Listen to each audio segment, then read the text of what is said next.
Ladies and gentlemen, from Comedy Central's World News headquarters in New York, bring him in. This is The Daily Show with Trevor Noah.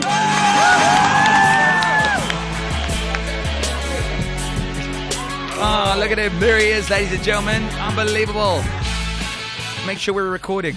Yeah, make sure we're recording. Look at this, man. Look at the king. What's going on, man? International treasure. That is so funny. Make sure we're recording. Yeah, I don't want to miss this. Isn't that the worst? Isn't that the worst? You know, you do your best stuff and then they don't record it. Oh, man. Yeah. So, Trevor, it is so good to have you here. Good to see you, Welcome. Man. Look at this man. How have you been? Hey, this is amazing. Incredible. Yeah. Thank you very much, man. Thank you so much. We got so many, we got a million questions I want to ask you. Twitter's also been going nuts with people that just want to phone in and say hi. So if we got time. All right. But I would just walk us through, what is it like to be you? Just walk us through an average day. I know you've done... That's such a random question. What is it like to be me on what day? Most days, you know what? Most days, what it's like to be me is just waking up, going to work. I start work at 9 a.m. every day. I walk into an office. I start working on a TV show. I watch a lot of news. The glamour of the day only happens between like 6 p.m. and 7 p.m. You start recording a TV show, you put it out there, and you're gone. Most of the life is not glamorous. Most of it is not glamorous. And then afterwards it comes out on TV, and then you go to events and you do things and you had premieres and stuff. But for the most part, you're just doing a thing in a. It's like this. It's like radio. You know what I mean? You just do it in your little bunker, and then you. Sometimes you wonder if people are even listening. Does that ever happen to you? Totally, but nobody is there listening. How are we going to spend the time with you the best? We were like, so Ben's obviously like checking out photos of your girlfriend. You got the most beautiful girlfriend, but like, are the ladies must be throwing themselves at you? Is that really the case? That's a weird thing of throwing themselves. I mean, people are nice. Let's just put it that way. People are nice because guys throw themselves at me. I would say more than women. So, yeah. Okay. So I think it's just people throwing themselves at you in general. No, that would also be really weird. Sometimes I think it's just people you owe money to. That's what it is. And then you think it's a fan, and they're like, yo, you still owe me money from Standard 9. And you're like, why do you remember that, man? Who are you? So not everyone's your fan. That's something I've had to learn as well. Okay, let's talk about the show. So being like, okay, in America, in the States, being the new kid on the block, I would have imagined that one of the first hurdles would have been to get the audience to be accepting of you and your new role taking over the show. Right. Which you did incredibly well. And we were chatting about it earlier, and there was an interview that came up with Tommy Lauren. Yeah. Which kind of, the group kind of felt like that could have been a tipping point when people in the States might have gone like, this is our guy. He's cool. I dig him. I like this guy. You know what I mean? Like, was that kind of a moment, or you know what I've learned is when you're doing a show or when you're in entertainment, there are multiple tipping points. There is no one big breakout moment, generally speaking. So you have to create multiple tipping points, and I think that was one of them. There are a few episodes of the show where people, they go viral. It becomes a big deal. You see it all over the world, and then people go, "That's our guy. That's our show." And were you worrying about this a lot? Like, were you like, oh my goodness, I'm going to fit in? Are they going to dig me? I don't know. But then one day you just stop. Like literally one day I just woke up and I was like, actually, I was like, man, not even that. You go like, I've won. You go like, don't get caught up in these first world problems, man. Yeah. I didn't dream of being at the Daily Show. I just wanted to be able to do stand-up comedy in the world. That's cool. I just wanted to be able to support my family. I just wanted to be able to live a good life. And I was like, you're living a good life, kid. Why are you stressing? I was like, if it goes away tomorrow, have you lost? And I was like, no. Did you have a good time? You know what it's like? It's like I'd watch Usain Bolt, and he comes third in his race, and and people are like, oh, he lost. I'm like, no, he won. He won. Just the final race, he didn't get gold. He won. You know what I mean? And that's what you have to look at. You go like, don't look at the current results. Look at the overall result, and that's when you start living life. And so here in South Africa, I mean, you've been successful in TV. You still do the stand-up gigs, but when you come back here to do a show, like last night, apparently you were hilarious. Ben was there. He was loving every second of it. 90 minutes. He said, thank you. So it was 10 minutes turned into 90. You know what I mean? But do you find that the audiences, do they kind of, I don't know, treat you differently? Are you getting bigger laughs because you're Trevor Noah? Are they easier to make laugh? No. Have you noticed that at all? No. You know what I love about South African audiences? South African audiences are honest through and through. So I will get a real rapturous welcome, which is really nice. But then after that, people are like, all right, man, make us laugh. And what's great is, people expect more from you, which I understand, and we have great comedy in South Africa. So it's not like people are like, oh, you're coming to show us comedy. It's like, no, we still laugh. We still have jokes. Now show us what you got. And that's what I'm here to do. Okay. And then What's the other thing I wanted to talk to you about? Oh yeah, competition. So like jealousy. Yes. In all sorts of industries, jealousy makes people. You see people's real true colors when they want to be. Human beings can be horrific things, right? So I remember comedian Loiso Madinga spoke about a moment that he had in Canada with you, and I think Dave Chappelle was there, and he quoted Judd Apatow and said, the guy said something like, we do this alone, but we are all together. Right. Is there legitimate camaraderie on the scene in the industry between comedians? Because there was a time when you started doing this, and you left the country, and arguably, like online, a lot of comedians might have said some like, "Oh, he's a sellout" or whatever. Do you know what I mean? Yeah. Sure. Do you find that it's like, there's this two-facedness? I don't know. You see what I'm trying to say? Here's my thing, man. At the end of the day, you have to focus on what you're doing, right?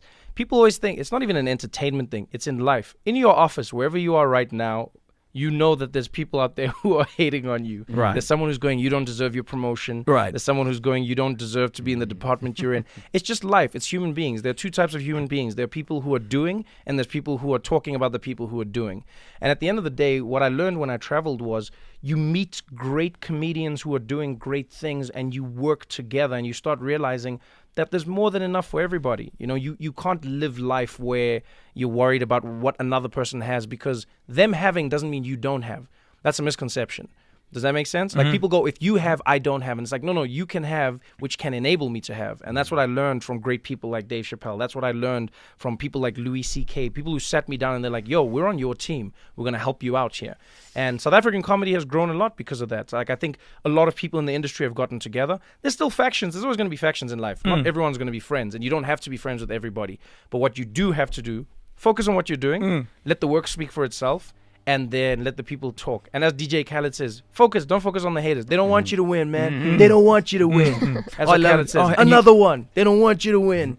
And I was like, yeah, you're right, Khaled. They don't want you to win. Just keep doing your thing. And you got to meet Louis C.K. I mean, you've got to meet so many cool people. We've got Fikile Mbalula. Arguably probably the biggest celebrity in the country. He is, and man. On my list of guys we're like dying to have on the show, it's him. Okay, he follows you. Right. And then we were looking at your PR team. I mean, there was a list, actually, I couldn't believe it. John Legend, Lewis Hamilton, Jim Carrey, Beyonce. You're at these, because when you started the show, literally within a week, you were everywhere. Right. It was incredible. The amazing team behind you working on, positioning and all these kind of things. Right. What is it like? What is that like? I mean, you meeting people that you must have, like Jim Carrey, you must have grown up watching him on the TV. Yeah. So you kind of like hanging out with him. What's that like? That must be amazing. It's surreal. It's surreal, and it's a wonderful moment where you get to appreciate the work that you've put into something. And I think that's something I don't take for granted, is you don't get to those places by luck.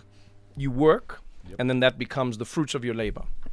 And so when I'm hanging out with Jim Carrey, I am not enjoying the fact that I'm hanging out with Jim Carrey on its own. I'd be going nuts. But I'm enjoying the fact that I am with Jim Carrey, speaking to him as a peer. He's a role model and an idol, but at the same time, he's a fellow comedian. We're speaking about comedy. Right. We're speaking about TV. We're speaking about... That, for me, is where I go, like, this is an amazing moment. Who would have thought that I would be speaking shop or work with Jim Carrey? That's something that's special to me, is where I go. I'm not just in a room going like, oh, wow, look, good to see. Anyone can do that, For me, it's the work that I appreciate. So I never take that for granted. I go, I'm not trying to do something to become famous. I acknowledge that I'm in a job where fame may be attached to it, but the work is what I appreciate. The reward of the work is doing it well. Okay. We're promoting your show. That's what we're doing. We're going to sell. I don't think there's any tickets left. Is the thing sold out? What are we? Friday was sold out. It's sold out.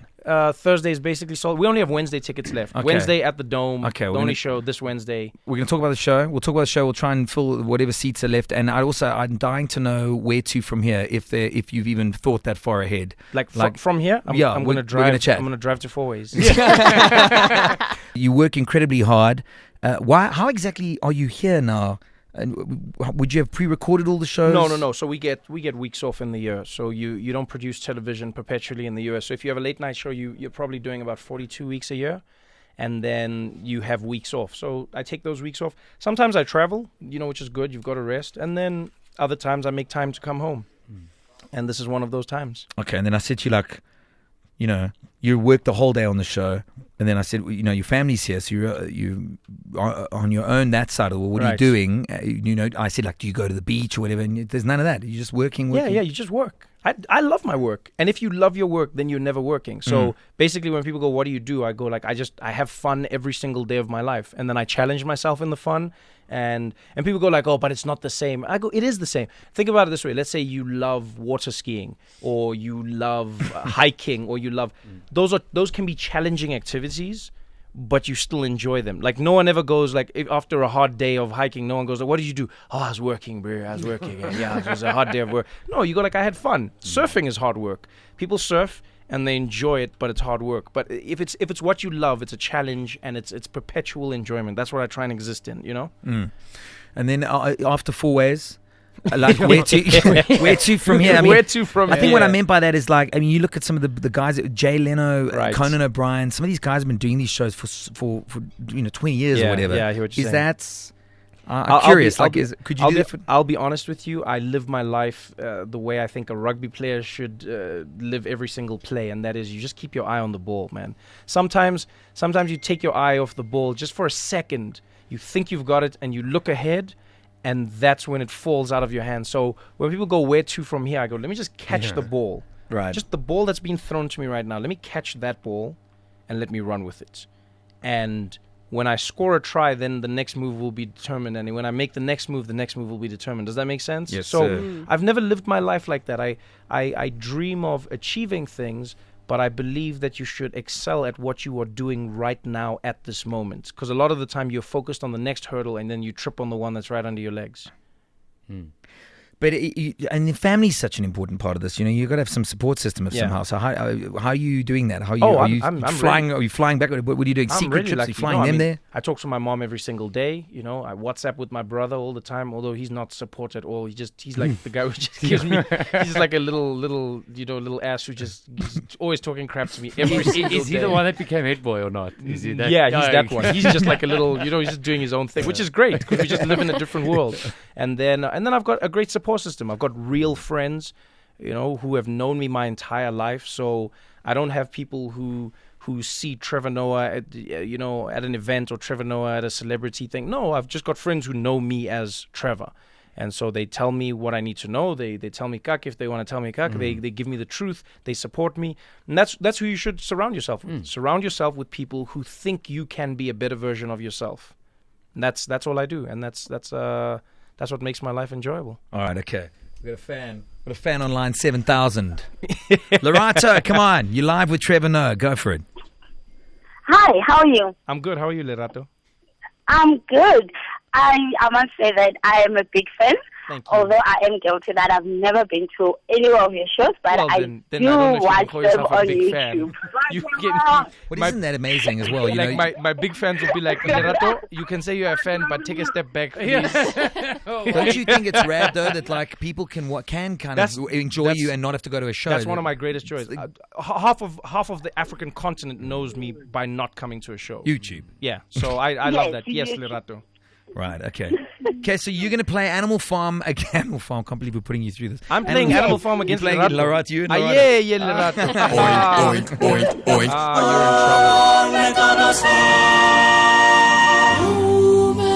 trouble. Oh, yeah. It's good. It's a remix. It's pretty hard right now. Quick, quackity, quackity, quack, quack. This is also good. Check it out. Remix? What's that?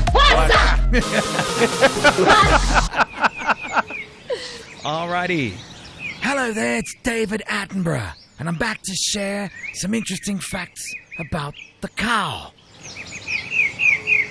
Cattle are raised as livestock for meat, beef and veal, as dairy animals for milk and other dairy products, and as draft animals, oxen or bullocks. I'm sure that's supposed to be bullcocks, and pull carts, etc. Other products include leather, and you really wrote this while we got Trevor Noah, of all people here. I was learning. I don't know why you stopped. I was learning. Yeah, That's a joke. And now it's time for one of my funniest jokes of all time. How did the cow cross the road? Why did the cow cross the road? I was like, how? I was like, damn, this is a next level joke. Oh, wow. Why did the cow? Again, I must. How did the cow cross the road? I don't write these. Riding on the chicken's back. I was like, why did the cow cross the road? Keep moving. Why? I don't know why. To get to the other side. I know. Alrighty, okay, Loretta, here we go. Okay. Is this a real cow? No, that was a person. Not not a real yet. cow. Wait. Is this a cow or a human being pretending to be a cow? okay, No. that's a cow. It's a cow. It's a real cow. Yeah, it's a real cow, man. I can just see the phone call after the show, Trevor, to his PR manager, like, bro, If you ever book If you anything ever book me on a Roger show Goode like Show- No. Can I tell you what's funny? I'm having a good time, but you know what's funny is I'm gonna go back to America, and they're gonna be like, "So Trevor, like, what did you guys do?" And I'm like, "Oh, I went to a radio show." And they're gonna be like, "Oh, what's radio like out there? Do you guys like talk about animals and stuff?" And then you see what you've done to me, Roger Goode, is you have put me in a predicament because have to now tell the I have truth. to go back and go. Tell the truth. Yes, on our radio shows, what they do is they play cow sounds, and then they ask us if we can identify What cow it is, and I'm gonna be like, "This is African radio, my friend. Well, welcome to Africa." That's what we do. That's what they do on their morning radio shows. They play the sounds of animals, and then like Americans are like, "Yeah, dude, it's like super crazy, man. They like listen to animals on the radio. It's like totally, yeah." So that's what you've done, Roger. Thank you. All right, well, the point goes to Trevor. That was a cow. Okay, I here we know go. cows, yo. All right, round 2, man or a cow? Ah, that's a man. That's a man. Lorato, what do you say? That's The point it's a person. is definitely both get a point. All right, round 3. The African Breakfast Show presents man or cow? That's a cow. Hey, Lorato? No, I don't know. Can you play that again? Yeah, sure. It's a cow. That's a cow. 2 points. Man or a cow?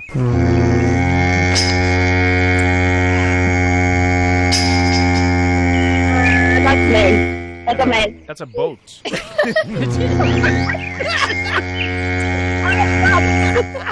Yeah, that's what. Oh man, that's a person who's doing a boat. What are they doing?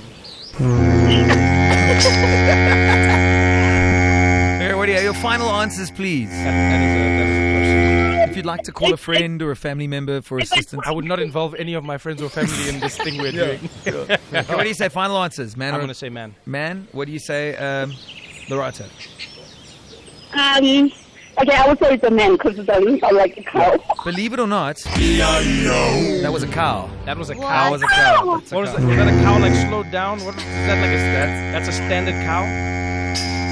It's a meditating Hindu Buddhist cow. That That's calm like as a cow. Hindu cow.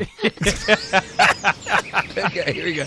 All right, fine. Final answer. I'm sorry. Final round. Here we go. Man or a cow? That's a cow. That's a cow. That's not the udder. That's a cow. Yeah, that's definitely a cow. And Trevor Noah wins. That's a cow. All right, we'll wrap it up. We're going to try and fill. I don't think there's any seats left to your show. Friday sold out. Thursday, there's a few seats, I think, for like single people. There's no more seats of like people with more than one friend. End of the road. Yeah. So if you are single, just be like, if you don't have anyone to come with, just book for Thursday and be like, oh, I couldn't bring anyone because the seats were sold out, and then no one will judge you. Yeah, and venue as well. Yes. Ticket Pro Dome. That's why get your tickets at Ticket Pro. Yeah, we're See gonna you there, guys. we're gonna fill Making the the dome. jokes. We're doing the thing. There's a Gupta on my stoop. Let's do it, Baba. Yeah, so excellent. And is this something you specially put together for the trip Yeah, here? yeah. I always do, man. Okay. I always do. Oh, this is I'm beautiful. back home doing a show, celebrating being back home. It's exciting. Okay, guys, get your tickets. And one more time, a hoorah for the legendary, the one and only Trevor Noah in the 5 episode. Hoorah! Thank you, sir. Thank you very much. Thank you, sir. Thank you so much. I'm a man and a cow. Thank you for having me. Have a great one. 5FM. Watch 5FM TV on YouTube. 5FM.